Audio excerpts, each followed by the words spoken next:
Hello friends. आज हम बात करने वाले हैं फाइवर का। हमारा जो पार्ट 2 था, हम लोगों ने पहले पार्ट में हम लोगों ने देखा था कि हम लोग कैसे एक प्रोजेक्ट को सिलेक्ट करते हैं fiverr.com पे। और आज का हमारा उसी पार्ट का हमारा नेक्स्ट पार्ट है, जिसमें हम बताने वाले हैं आपको कि हम लोगों ने कितना उस पार्टिकुलर प्रोजेक्ट को हम लोगों ने बिल्ड किया था, हम लोगों ने क्या उसमें कोटेशन दिया था उस सेकंड पार्ट में। तो आज का हमारा जो वीडियो काफ़ी इंटरेस्टिंग होने वाला है। जो लोग पहला वीडियो नहीं देखे हैं वे आप देख सकते हो, मैं आपको उसका दे दूंगा इन्फॉर्मेशन अपने आई बटन में, आप वहां से भी देख सकते हो। इसके अलावा मैं आपको अपने डिस्क्रिप्शन में भी आप डाल दूंगा वीडियो, आप वहां से भी देख सकते हो। और इससे पहले मैं आपको आपसे ये भी रिक्वेस्ट करूंगा, जो लोग फर्स्ट टाइम यहाँ आए हो हमारे चैनल पर, आप हमारे वीडियो को पूरा कंप्लीट देखिएगा, इन तक देखिएगा, आपको सारा कुछ वैल्यू मिलने वाला है इस वीडियो से।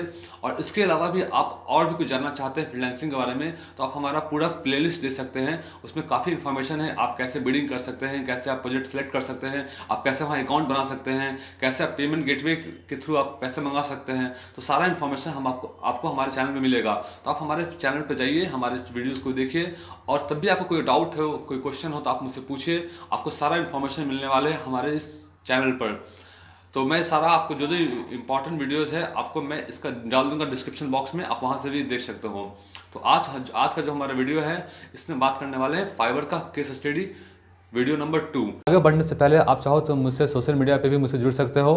मैं वहाँ पर अपना केस स्टडी में अपना एक्सपीरियंस, अपना पोर्टफोलियो, अपना प्रपोजल वहाँ शेयर करता रहता हूँ। आप वहाँ से भी डाउनलोड कर सकते हो, तो प्लीज़ मुझे फॉलो कीजिए।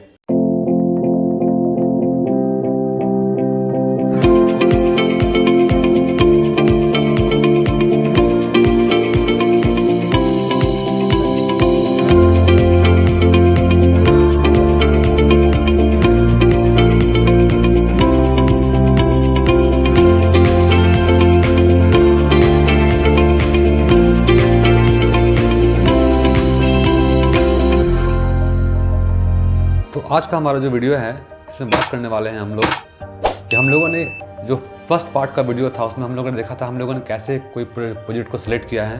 और आज हम देखेंगे उस पार्टिकुलर प्रोजेक्ट को हम लोगों ने क्या कोड दिया था, हम लोगों ने क्या उसका कोटेशन दिया था, और क्या हम लोगों ने उस पार्टिकुलर प्रोजेक्ट चार्ज किया था।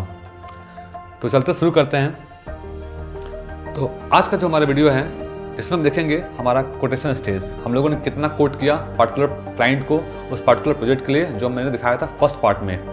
मैं उसका भी दे दूंगा आपको डिस्क्रिप्शन, आप उसका भी वीडियो देख लेना, ताकि आपको आइडिया मिल जाएगा कि मैं कैसे कोई प्रोजेक्ट को सिलेक्ट करता हूँ। अब देखिए, पहले समझना होगा कि पहले हमें किसी को कोड देने से पहले हमें समझना होगा कि क्या उसका स्टैंडर्ड चार्जेस है इंटरनेशनल मार्केट में। अगर मैं बात करूँ CFD की बात करूँ, तो जनरली नॉर्मल CFD एनालिसिस के लिए $100 आपको मिल जाते हैं, जो कि एक नॉर्मल स्टैंडर्ड फ़ी है।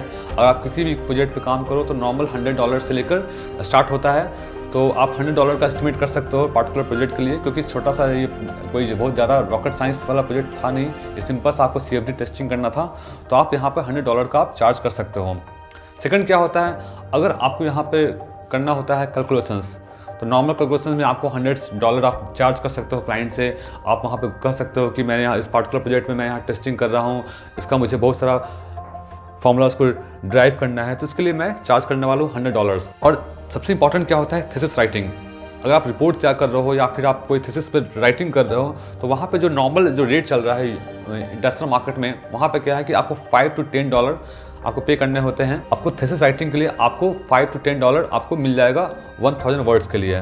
तो इस तरह से अगर हम निकालें इस प्रोजेक्ट का फ़ी या फिर निकालें इसका हम कोटेशन, तो CFD के लिए हो गया $100, कैलकुलेशंस के लिए हमारा हो गया $100, थीसिस राइटिंग के लिए हमारा हो गया $400 से लेकर $800 के बीच। तो ग्रैंड टोटल हमारा होता है $600 से लेकर $1000 के बीच। आपको ये ध्यान रखना होगा कि बहुत सारे कंपटीशन होते हैं, तो आपको वैसा कोड देना होगा ताकि क्लाइंट आपको तुरंत एक्सेप्ट कर ले। आपको वैसा कोड देना है जिससे आपका क्लाइंट आपको आप पर ट्रस्ट करे और आपको इमीडिएटली आपको हायर कर ले। तो इस पार्टिकुलर केस में जो मैंने आपको लास्ट वीडियो में बताया था, उस केस के लिए मैंने वहाँ पर $600 का मैंने वहाँ पर कोट दिया है क्लाइंट को, जो हमारे क्लाइंट ने एक्सेप्ट भी कर लिया है। इसका मैं आपको दिखाता हूँ प्रूफ अपने वेबसाइट में भी। आप देखो यहाँ पर, ये हमारा $600 का प्रोजेक्ट है जो क्लाइंट ने मुझे अप्रूव कर लिया है। जो मैंने पहले कहा था 14 डेज़, वे एग्रीड टू 21 डेज़, जिसको क्लाइंट ने बढ़ा के 21 डेज़ कर दिया। और मेरे लिए काफ़ी अच्छा हो गया, मुझे और काफ़ी समय मिल गया इस पर्टिकुलर प्रोजेक्ट पर काम करने के लिए।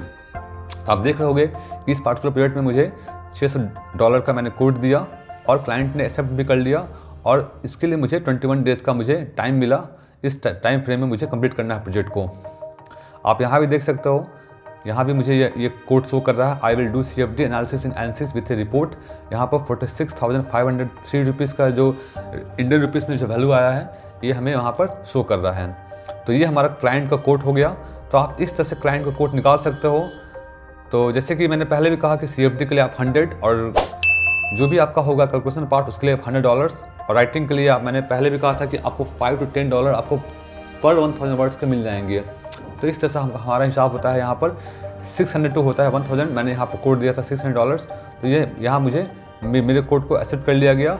अब मैं इस पर काम करना शुरू कर दिया मैंने। अब इंपॉर्टेंट यहाँ पे क्या होता है कि आपको यहाँ पर अपना क्या करना है, चेक लिस्ट कि अगर मैंने कोई प्रोजेक्ट पर अप्लाई किया और फिर मुझे वो प्रोजेक्ट अवार्ड कर दिया गया है, जो मेरा कोड था उसको एक्सेप्ट कर लिया गया है, तो अब मुझे यहाँ प्रिपेयर करना होता है चेक लिस्ट कि मुझे इस प्रोजेक्ट पर क्या करना है और कैसे करना है। मुझे यहाँ पर स्टेप बाय स्टेप मुझे यहाँ पर अपना प्लान तैयार करना होगा कि मैं कैसे इस प्रोजेक्ट को अप्रोच करूँगा और मैं कैसे इस प्रोजेक्ट को कंप्लीट करूँगा। तो सबसे पहले क्या होता है, आपको ध्यान देना होगा आपका 3D मॉडलिंग कॉन्सेप्ट, क्योंकि इस प्रोजेक्ट में 3D मॉडलिंग भी करना होगा, क्योंकि बिना 3D मॉडलिंग का आप टेस्टिंग नहीं कर सकते हैं। सबसे पहले क्या होगा, हमें फ्लैट प्लेट हीट एक्सचेंजर का 3D मॉडलिंग करना होगा। सेकंड हमारा क्या है, यहाँ पर हमें CFD सिमुलेशन करना होगा, CFD का टेस्टिंग करेंगे हम ANSYS में। और तीसरा हमारा क्या होगा, हमारा इसमें हम लोग यहाँ पर एक अच्छा रिपोर्ट, एक अच्छा थीसिस हम लोग लिखेंगे। तो आज के लिए इतना ही रहा। आई होप आपको ये वीडियो अच्छा लगा होगा। Thank you.